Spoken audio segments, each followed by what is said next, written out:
खत्म हो गया बस। अरे नहीं बेटा, ऐसे नहीं, अल्लाह लगा। टाइम नहीं है हमारे पास, बस टाइम खत्म है। पता नहीं दोबारा फोन कर पाएंगे नहीं कर पाएंगे। नहीं बेटा, ऐसा नहीं है बेटा।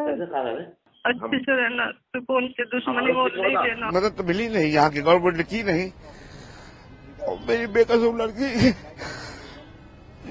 मर गई। अब सरकार ने कहा है कि आप चाहें तो उसके जो अंतिम वो है संस्कार उसमें शामिल हो। अस्सलाम वालेकुम दोस्तों, रमजान का मुबारक महीना चल रहा है, लेकिन इस मुबारक महीने में एक बहुत ही ज्यादा दुख देने वाली खबर हम लोगों के सामने आई है। दोस्तों, यूपी के बांदा की रहने वाली एक लड़की जिसका नाम शहजादी खान है, वो लड़की एक रोज अपने किचन में काम कर रही थी। जब वो छोटी हुआ करती थी, उस टाइम पर उसके चेहरे पर किसी तरह से पानी यानी गर्म पानी जो होता है वो गिर जाता है और उसका चेहरा खराब हो जाता है। धीरे धीरे वो बड़ी हो जाती है, एनजीओ वगैरह से जुड़ जाती है और सोशल मीडिया पर एक्टिव हो जाती है। इसी दौरान किसी एक लड़के से उसकी मुलाकात होती है। नाम उजैर था, आगरा का रहने वाला था। जब उजैर से दोस्ती हो जाती है, उजैर देखता है कि इसका चेहरा खराब है, तो वो इस शहजादी खान को ऑफर करता है कि अगर तुम चाहो तो मैं तुम्हें दुबई भेज सकता हूँ। दुबई में जाकर तुम वहां नौकरी कर लोगी और वहां पर जब तुम्हारी नौकरी लग जाएगी तो उस नौकरी के जरिए से जो तुम्हारे को पैसा मिलेगा, तुम उससे अपने चेहरे की सर्जरी भी करा सकती हो और तुम्हारे पास एक अच्छा बजट भी बन जाएगा। तुम अपने पेरेंट्स के लिए भी कुछ कर सकती हो। ये शहजादी खान, जो कि बहुत ज्यादा गरीब, बहुत ज्यादा कमजोर परिवार से ताल्लुक रखती थी, इसको इससे अच्छा मौका मिलना ही नहीं था। इसने फौरन हाँ कर दी और दुबई चली जाती है। बताया जाता है कि दुबई में उसको किसी कंपनी में जॉब करने के लिए भेजा गया था, लेकिन इस उजैर ने अपने फूफा और अपनी फूफी के पास इस लड़की को भेज दिया, यानी घर के नौकर के तौर पर। अब फिलहाल ये वहां जाकर काफी ज्यादा नाराज भी हुई कि मुझे भेजा था कंपनी में काम करने के लिए, लेकिन मुझे घर में नौकरी कराई जा रही है, बच्चे को पालने की जिम्मेदारी मुझे दे दी गई है। लेकिन आखिरकार अब इसके पास कोई रास्ता नहीं था, तो ये अपने आप को समझाकर वहां पर जॉब करने में लग जाती है। जो उजैर के फूफा फूफी दुबई में रहा करते थे, वेल एजुकेटेड, काफी अच्छी पोस्ट पर वर्किंग भी है, उन लोगों को नौकरी के लिए अपने अपने ऑफिस जाना होता था।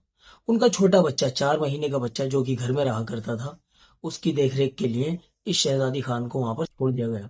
शहजादी खान उसकी खूब अच्छे से देखरेख करती है। एक रोज इस बच्चे की तबीयत बहुत ज्यादा खराब हो जाती है, हॉस्पिटल ले जाया जाता है। हॉस्पिटल ले जाने के बाद में उस बच्चे को इमरजेंसी में एक इंजेक्शन लगाया जाता है।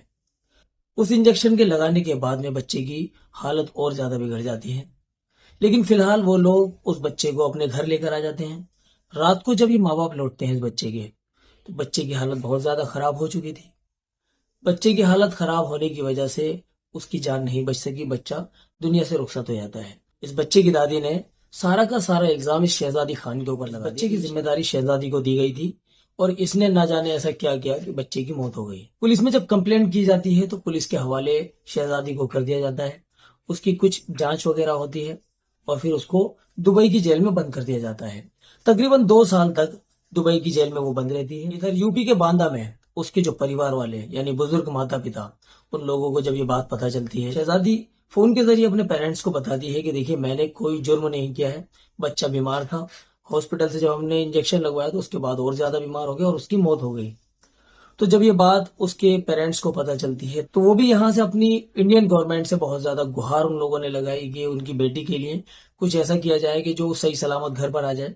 उन्होंने एक वकील का सहारा लेकर एक केस भी किया कि जो उजैर है, आगरा का रहने वाला, इसने उनकी बेटी को प्यार के जाल में फंसाकर उसको दुबई भेजा, उसके साथ में धोखा किया और फिर उसके फूफा फूफी ने इसको गलत इल्जाम में फंसा दिया।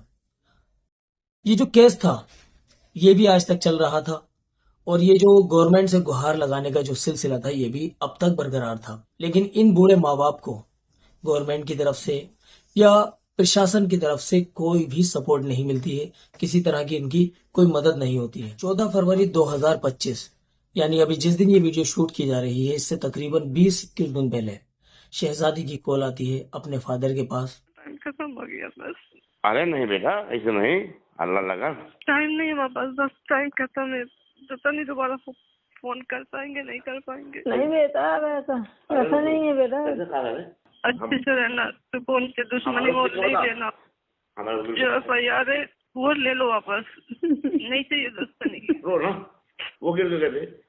वकील को बता बेटा क्या करना। वकील के बाद कहाँ वकील को क्या कहें वकील बताओ। को कुछ नहीं बोलना, वकील से बोलना कि वापस ले ले FIR। नहीं चाहिए, सुकून चाहिए, बस कुछ नहीं चाहिए। फादर की इतनी बात सुनने के बाद में, अपनी बेटी की बात सुनने के बाद में हालत खराब हो जाती है। वो समझ जाते हैं कि अब हमारी बेटी बचने वाली नहीं है। लेकिन दोस्तों उसके बाद में यानी 14 फरवरी के बाद में तकरीबन 28 फरवरी तक यानी 14 दिन तक फादर का कोई कांटेक्ट नहीं होता है। सभी लोग सत्य में रहते हैं कि ये शहजादी जिसने बताया कि अब कुछ नहीं रहा, कुछ नहीं बचा, अब सब कुछ खत्म हो चुका है और मुझे कभी भी फांसी दी जा सकती है। 14 दिन तक सब लोग यही सोचते रहे कि पता नहीं अब शहजादी का क्या हुआ हो। शहजादी से कांटेक्ट करने की कोशिश की गई लेकिन कोई कांटेक्ट नहीं हुआ और आखिरकार 28 फरवरी को उसी शहजादी के फादर को पता चलता है कि अब उनकी जो बेटी है वो इस दुनिया में नहीं है। शहजादी के पेरेंट्स की, उसके घर वालों की हालत इतनी ज्यादा खराब हो जाती है बात सुनने के बाद में कि वो बेहाल हो जाते हैं। मेरा नाम शब्बीर खान है। अच्छा, जो शहजादी का जो मामला था वो कौन है आपकी? वो मेरी लड़की है, सबसे छोटी। 3 लड़कियां हैं, दो में सबसे छोटी है ये। जी, आप उनकी फांसी रुकवाने के लिए हाईकोर्ट आए थे लेकिन पता चला उन्हें यहाँ आने से पहले ही फांसी दी जा सकती थी, क्या कहना चाहेंगे? ये तो यही तो है कि मदद तो मिली नहीं, यहाँ की गवर्नमेंट ने की नहीं और मेरी बेकसूर लड़की मर गई। अब सरकार ने कहा है कि आप चाहें तो उसके जो अंतिम वो है संस्कार उसमें शामिल होने के लिए दुबई जा सकते हैं। मैं अब इतने में क्या बड़ा हम जाएंगे, नहीं जाएंगे। बिल्कुल हकीकत, ये 4 महीने 21 दिन का बच्चा, जब बच्चा पैदा हुआ तो 4 महीने 21 दिन का था। उसकी मां बोली कि सयादी भैया को तैयार कर दो, उमर नाम था बच्चे का।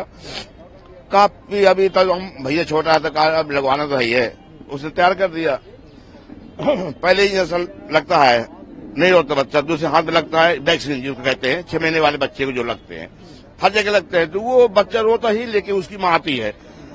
ये मैंने लड़की ने बताया, उसी रात को 5-7 घंटे के बाद मरता है वो, उसी रात को मर जाता है।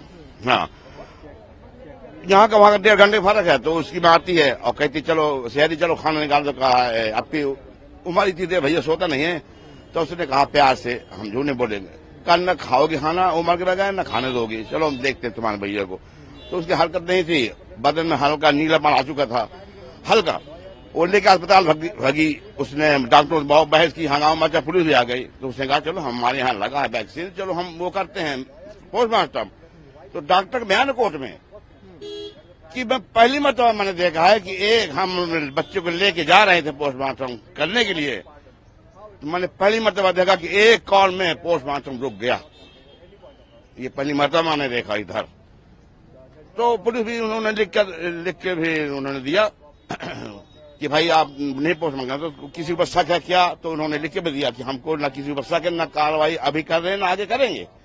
हाँ, फिर 2 महीने के बाद मेरी लड़की वहीं रहती है। इनके ऊपर क्या ही आफत आने वाली थी कि वीडियो मार के बनाते हैं। ये तो आधी जली हुई थी वो, तो हाँ उससे आपाहित थी वो।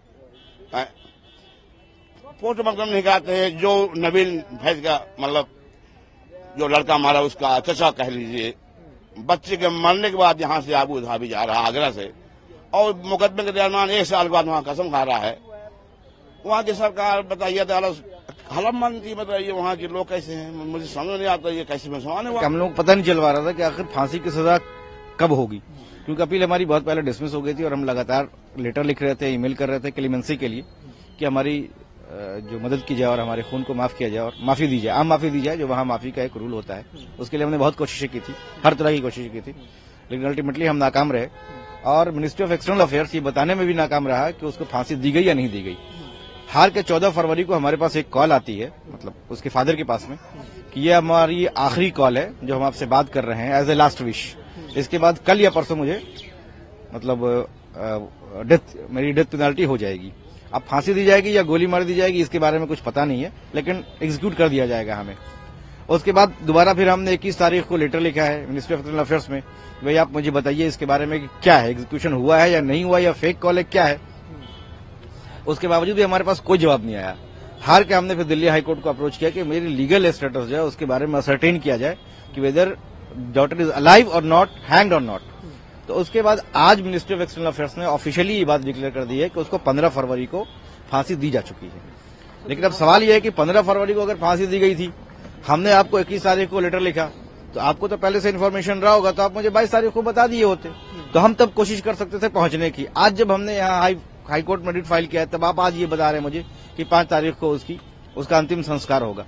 अब आज 3 तारीख की शाम है, हम लेटर लिखें, वीजा अप्लाई करें, क्या करें और कैसे करें और कहां जाकर के जाए भी या नहीं जाए, ये भी तो अभी डिसाइड करने का विषय रह गया है हमारे। एक बाप की जवान बेटी जो कि सहारा थी, हिंदुस्तान से दुबई पहुंचती है पैसा कमाने के लिए, और वहां से खबर आती है कि उसकी बेटी अब दुनिया में ही नहीं रही। अब जब ये पूरा केस चल रहा था तो पुलिस उजैर के घर आगरा पहुंचती है।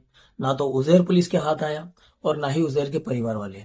बांदा के प्रशासन ने ये खबर दी कि जो पूरा मामला था इसमें कहीं से कहीं तक, यानी जो उजैर है जिसके ऊपर केस किया गया था कि इसने शहजादी को फंसाकर दुबई भेजा है, ना तो उजैर के खिलाफ उनको कोई एविडेंस मिलता है, कोई केस बना पाते हैं, जिन्होंने इस शहजादी के ऊपर एक एलिगेशन लगाया उनके बच्चे की मौत का, ना ही उनके खिलाफ कोई केस बन पाता है। उजैर, उसके परिवार वाले, उसकी फूफा फूफी सब दुनिया में मौजूद हैं, सुकून भरी सांसें दुनिया में ले रहे हैं।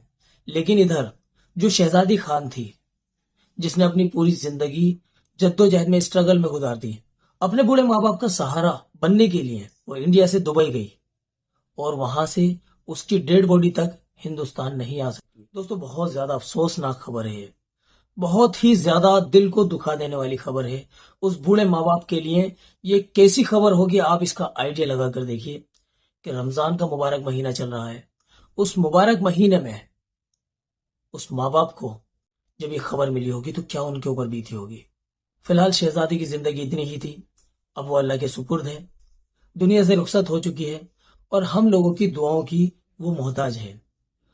इस मुबारक महीने में इस शहजादी के लिए, इसकी मगफिरत के लिए खूब दुआएं कीजिए। अल्लाह ताला हमारी इस बहन की मगफिरत फरमाए। अगर इस बहन के ऊपर झूठे इल्जामात लगाए गए हैं और अगर ये बेगुनाह थी, तो इसके जो कसूरवार हैं उन कसूरवारों को भी दुनिया में अल्लाह ताला उनके अंजाम तक पहुंचाए। अगर आप इस शहजादी की पूरी केस स्टडी जानना चाहते हैं कि किस किस तरह से ये इंडिया से दुबई पहुंची और क्या क्या इसकी जिंदगी में पूरी कारगुजारी रही, तो ये आपकी स्क्रीन पर एक वीडियो शो हो रही होगी, यहाँ पर आप क्लिक करके उस वीडियो को भी देख लीजिए। हमारे चैनल पर नमाजों से मुतालिक तमाम वीडियोस मौजूद हैं, तरावी पढ़ने का तरीका, सभी वीडियोस हमारे चैनल पर मौजूद हैं। इस वीडियो के डिस्क्रिप्शन में जाके आपको नमाजों की तमाम वीडियोस के लिंक भी आपको मिल जाएंगे। आप अगर चाहें तो उन तमाम वीडियो को देखकर भी आप अपनी नमाजों को दुरुस्त कर सकते हैं।